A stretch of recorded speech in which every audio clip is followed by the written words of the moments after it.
প্রাকৃতিক দুর্যোগ যেটা মানুষ বলে ওটা মানুষের হাতে না, ওটা আল্লাহর হাতে। ওটা বলার কারো সুযোগ নাই কখন কি রূপে আসে। এই জন্য কথা লম্বা হবে না, খুব অল্প হবে, কিন্তু আশা করি যদি আল্লাহর হুকুম পুরা করে শুনি তাহলে অল্প কথাই যথেষ্ট হবে। প্রশ্নও বলতে পারেন, কথা বলার ভঙ্গিও বলতে পারেন।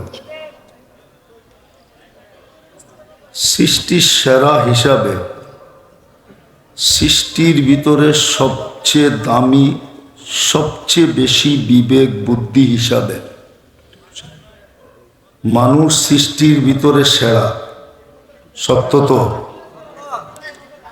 মানুষের মতো বিবেক বুদ্ধি বিদ্যা আল্লাহ কোনো সৃষ্টিকে দেন নাই। বিদায় আমাদের একটা জিনিস চিন্তা করা উচিত, একটা জিনিস আমাদেরকে চিন্তা করা উচিত। আওয়াজ না, আওয়াজ না, আওয়াজ হলে কিন্তু আল্লাহর হুকুম থাকবে না, হুকুম পুরা করা হবে না।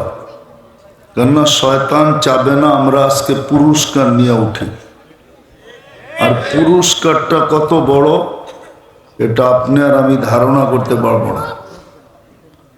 বিদায় শয়তান চাবে না যে আমরা পুরস্কার নিয়ে উঠি, এই জন্য হট্টগোল করাবে, হই হুল্লা হবে, আওয়াজ হবে। কিন্তু আল্লাহর আদেশ হলো আনসিতু, বিলকুল চুপ। আল্লাহর আদেশ হলো ফাসতামিউ, পরিপূর্ণ মনোযোগ দিয়ে শোনো। যেটা আমি বুঝাইতে চাইতেছি, একটা জিনিস আমাদের চিন্তা করা উচিত। এই 60-70 বৎসরের জীবনকে সামনে রেখা, কেননা 70-এর বেশি, 60-এর বেশি যারা থাকবে তাদেরকে প্রত্যেক এলাকায় হাতের করে গোনা যায়। আর আল্লাহ রসুলের কথা সত্য, আমার উম্মতি বাইনা 60 ও 70, আমরা 60-70 বৎসরই দুনিয়াতে থাকব।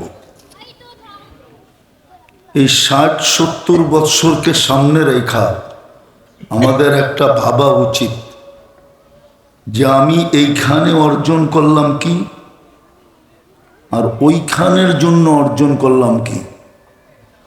এইখানে থাকবো 60-70 বৎসর, আর ওইখানে থাকবো চিরদিন। বুঝাইতে মনে হয় পারি না। এইখানের জন্য আমি কতটুকু অর্জন করলাম, মানুষ দেখে এইখানে কতটুকু অর্জন করলো। এইখানে যতই অর্জন করুক না কেন, যতই অর্জন করুক না কেন, সত্য তো এটাই, মৃত্যুর ওই কথাই সত্য হবে যেটা মরার সাথে সাথে ফেরেশতা কানে ধ্বনি দিবে। ফেরেশতা বলবে যাহাবাতিল আমওয়াল, তোমার সমস্ত অর্জন হাতছাড়া। শিক্ষিতের শিক্ষা হাতছাড়া, দীক্ষিতের দীক্ষা হাতছাড়া, টাকাওয়ালার টাকা হাতছাড়া, সম্পত্তিওয়ালার সম্পত্তি হাতছাড়া, ফ্যাক্টরিওয়ালার ফ্যাক্টরি হাতছাড়া, পদালার পদ হাতছাড়া। ফেরেশতার কথাই সত্য হবে, মরার সাথে সাথে কানে ধ্বনি দিবে, মরণ লগ্নেই কানে ধ্বনি দিবে, যাহাবাতিল আমওয়াল, তোমার এইখানের অর্জন হাতছাড়া।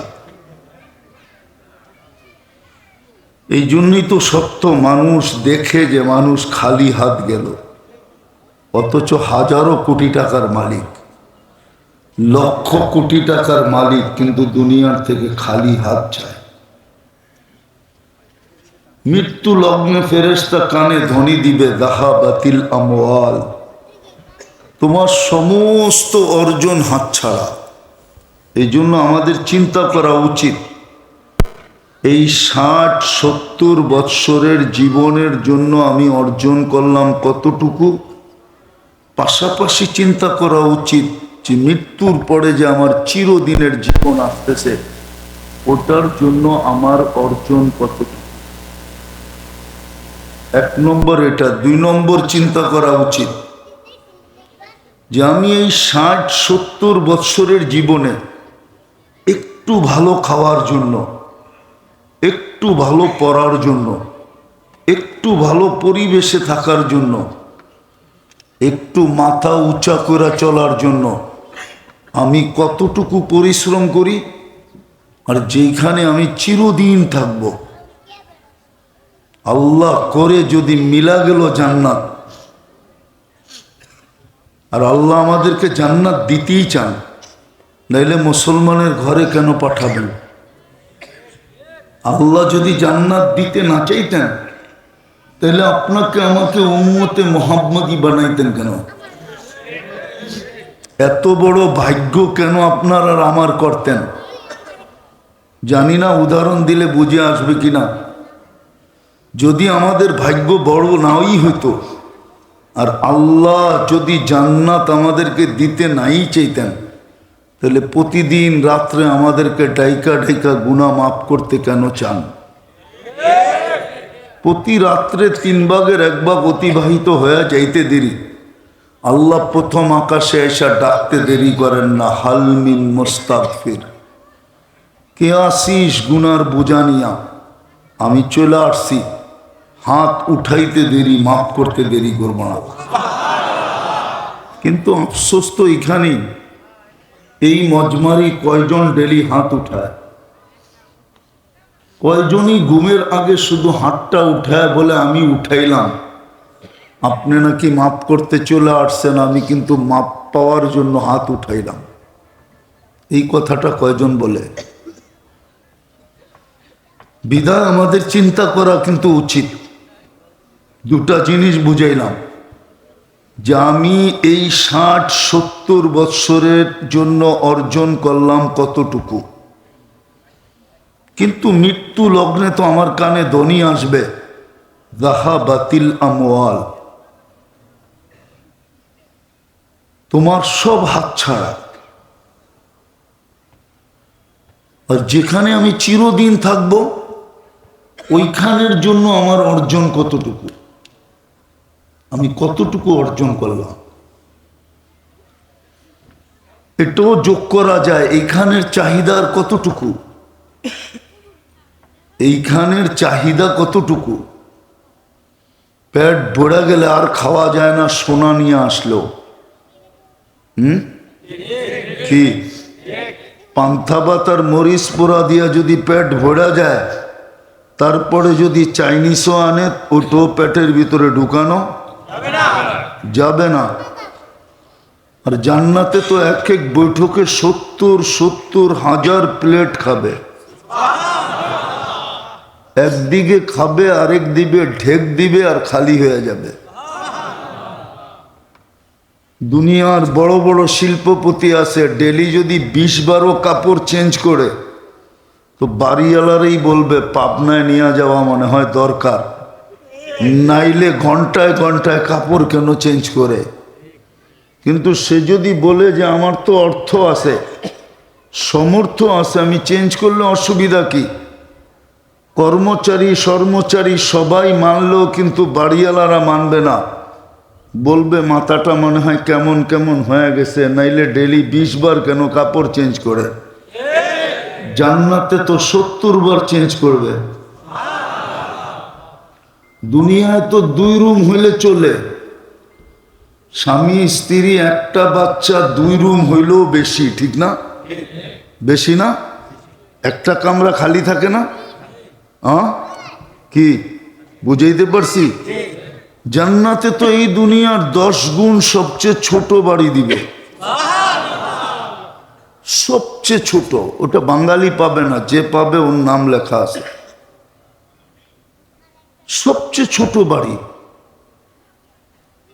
তো আখিরাতের তো চাহিদা বেশি, ওইখানে প্রয়োজন বেশি।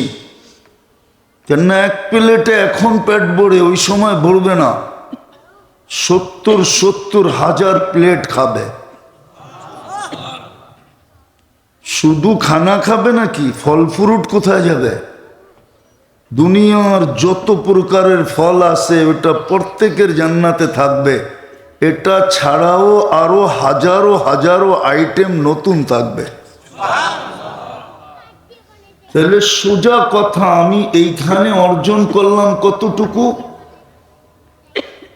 এইখানের এই ছোট জীবনটা আমি কতটুকু অর্জন করলাম চিন্তা করা উচিত। আর ওইখানে অর্জন করলাম কতটুকু? এইখানে তো 2 কাঠা বাড়ি কেনার জন্য, এই জায়গা কেনার জন্য গাজীপুরে কত মানুষের চুল পাইকা গেছে, আজ পর্যন্ত 2 কাঠা হয় নাই।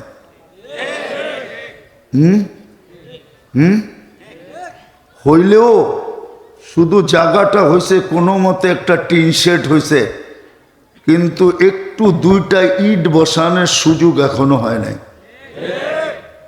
বিদায় চিন্তা করা উচিত, আমি এইখানে অর্জন করলাম কতটুকু, ওইখানে অর্জন করলাম কতটুকু। এইখানে অর্জন করার জন্য মাথার ঘাম পায়ে ফেললাম কতটুকু, আর ওইখানে অর্জন করার জন্য মাথার ঘাম পায়ে ফেললাম কতটুকু। এইখানের প্রয়োজন তো অল্প, অল্পতে মিটা যায়। ওইখানের প্রয়োজন তো অল্পতে মিটবে না, অসীম প্রয়োজন, সীমাহীন প্রয়োজন হবে। বললাম না আজকে 2 রুমে চলে, জান্নাতে 2 রুমে চলবে না, 2 রুমে চলবে না। এই জন্য সুযোগ আমাদের হাতে এখনো আছে। সূর্য ডুবতে দেখাও সুযোগ, সূর্য উঠতে দেখাও সুযোগ। বিশ্বাস করেন কি করেন না? সূর্য যখন উঠতে দেখে তো সূর্য বলতে বলতেই ওঠে, ফাক্তানিম, সুবর্ণ সুযোগ মনে কর, আনা ইয়াউমুন জাদীদ, আমি নতুন দিন। তুমি দেখতে পারছ, বিদায় তুমি বিশ্বাস করতে পারো, ইয়াকিন করতে পারো, ইন্নাল্লাহা ইয়াবসুতু ইয়াদাহু নাহারান, আল্লাহ যেন তোমাকে হাত প্রসারিত করার সুযোগ দিছে, রাত্রের গুনাহগুলার তওবা যেন তুমি সকালবেলা করতে পারো। আবার যখন ডুবতে দেখে তখনও সুবর্ণ সুযোগ, আল্লাহ সুযোগ দিছে, ইয়াবসুতু ইয়াদাহু লাইলান হাত্তা ইয়াতুবা মাসিআন নাহার, সারা দিন যে গুনাহ করলো রাতের অন্ধকারে যেন মাপ চায়া ক্লিন করতে পারে। তাইলে দিন দেখতে পারা এটাও সুযোগ, রাত দেখতে পারা এটাও সুযোগ, কিন্তু সত্য এটাও কিন্তু দুনিয়ার কোনো পরিচয় কিন্তু এখানে চলবে না। যদি চলতো তাহলে কোরআনে এতগুলা দৃষ্টান্ত আমাদেরকে কোনোদিন শিখাইতেন না। কোরআনে এক একটা মেসাল দিয়া, দৃষ্টান্ত দিয়ে আল্লাহ বুঝাইছেন যে রাজত্বের মালিক হলেই যদি চলতো তাইলে নমরুদ বড় মর্যাদাশালী হতো, ফেরাউন তো আরো বড় মর্যাদাশালী হতো। বিদায় রাজত্বের পরিচয় আমাদের কাছে চলবে না। মন্ত্রিত্বের পরিচয় যদি চলতো তাহলে হামান সবচেয়ে বড় মর্যাদাশালী হতো। সম্পদের পরিচয় যদি চলতো তাহলে কারুন সবচেয়ে বড় মর্যাদাশালী হতো। বাপ বেটার সম্পর্ক যদি চলতো তাহলে নূহ আলাইহিস ইসলামের ছেলেরও বিরাট বড় মর্যাদা হতো। স্বামী স্ত্রীর সম্পর্ক যদি চলতো তাহলে লূত আলাইহিস ইসলাম আর নূহ আলাইহিস ইসলামের স্ত্রী দ্বয়েরও বিশাল মর্যাদা হইতো। আরো সম্পর্ক, চাচা ভাতিজার সম্পর্ক যদি হইতো, হ্যাঁ, বাপ ছেলের সম্পর্ক যদি চলতো তাহলে ইব্রাহিম আলাইহিস ইসলামের আব্বার বিশাল বড় মর্যাদা হইতো। চাচা ভাতিজার সম্পর্ক যদি চলতো তাহলে আবু তালেবের কবর আজকে কাউকে কাঁদাইতো না। যেই আবু তালেবের কবর দেখে তার চোখ দিয়া পানি চলে আসে যে দুধহানের বাদশার চাচা তো হইল বটে, সৃষ্টির সর্দারের চাচাতো হইল বটে, সমস্ত নবীদেরও নবী, রসুলদেরও রসুল, বরং সমস্ত রসুল নবীদের ইমাম সর্দার, ওনার চাচাতো জাহান্নামে যেত না। যদি সোসাইটি চলতো তাহলে মক্কার কারো জাহান্নামে যাওয়ার সুযোগ ছিল। মক্কার চেয়ে উত্তম জমিন আর সোসাইটি আল্লাহ তৈরি করেন না আর করবেন না। যদি বংশ পরিচয় চলতো তাহলে কুরাইশি কোনোদিন জাহান্নামে যেত না। বোঝা গেল দুনিয়ার কোনো পরিচয় চলবে না। এই জন্য আসেন ভাবি, আর লম্বা করতে চাইতেছে না, শরীর অনুমতি দিতেছে না, ভাবি যে আমি এইখানে কতটুকু অর্জন করলাম, ওইখানে কতটুকু অর্জন। বলে চিন্তা করলে কোনো কাজে দিবে? হতে পারে চিন্তা আপনার ভিতরে ঢেউ তৈরি করবে, ঢেউ। চিন্তা আপনার ভিতরে অনুসূচনা তৈরি করবে, ঢেউ তৈরি করবে, ঢেউ। আমি হাদিস দিতেছি, হাদিসে কুদসি, আল্লাহর বাণী। যদি যুবকের ভিতরে ঢেউ তৈরি হলো যে হায় কিছুই তো করতে পারলাম না, শুধু মোবাইল আর নেটের পিছনে এদিক ওদিক করে সব কিছু বিনাশ করে দিলাম, হায় যদি বাহির হলো হায়, তাহলে আমি হাদিস দিতেছি, ফালাম্মা তায়াক্কানতা বিল বাওয়ার ওয়া যানানতা আন্নাকা মিন আহলিন নার মানাহতু ইলাইকা রিদওয়ানি ওয়াল্লাইতু ইলাইকা গুফরানি কুলতু লাকা লা তাহজান গফারতু লাকা যুনুবা ওয়াল আওসার ওয়ালি আজলিকা সাম্মাইতু নাফসিয়াল আজিজুল গফফার। আফসোস যদি আরবি জানতাম। আল্লাহর সাথে সাথে বলে তোর হায় বলা বা তোর বা তোর ঢেউ তোর পর্যন্ত সীমিত রয় নাই, আমার আরো সে আয়সা ধাক্কা দিয়া দিছে, আমার আরো সে হিট করছে। আমি রেজার চাদর দিয়ে তোকে ডাইকা দিলাম, মাগফিরাতে ডুবায়া দিলাম। ছুটা আয়সা পিঠে হাত বুলান আর বলেন চিন্তার কোনো কারণ নাই, তোর আফসোস তোর গুনাহকে মিটায়া দিছে। এই জন্যই আমি আজিজুল গফফার। এই জন্যই তো আদম আলাইহিস সালাম বলেন আমার থেকে উম্মতে মুহাম্মাদীর সাথে আল্লাহ শত গুণ না, হাজার গুণ না, লক্ষ গুণ না, কোটি গুণ বেশি ভালোবাসা। আমি একটা ভুল করছি, কতদিন পর্যন্ত আমাকে কাঁদাইছেন, আর কতদিন পরে যে আমার গুনাহ মাফ হয়েছে। কোন রেওয়ায়াতে আছে 250 বৎসর, কোনোটা আছে 200 বৎসর, আর কমসে কম 150 বৎসর কাদার পরে, 150 বৎসর কাদার পরে মাফ হয়েছে। কিন্তু আমাদেরা সারা দিন গুনাহ করি, সারা রাত্র ডাইকা ডাইকা মাফ করে, শুধু হাত উঠাইলেই চলে। তাইলে এটা ভালোবাসা না তো কি? শেষ কথা বলতেছি, এটাও সত্য, মৌত কার কখন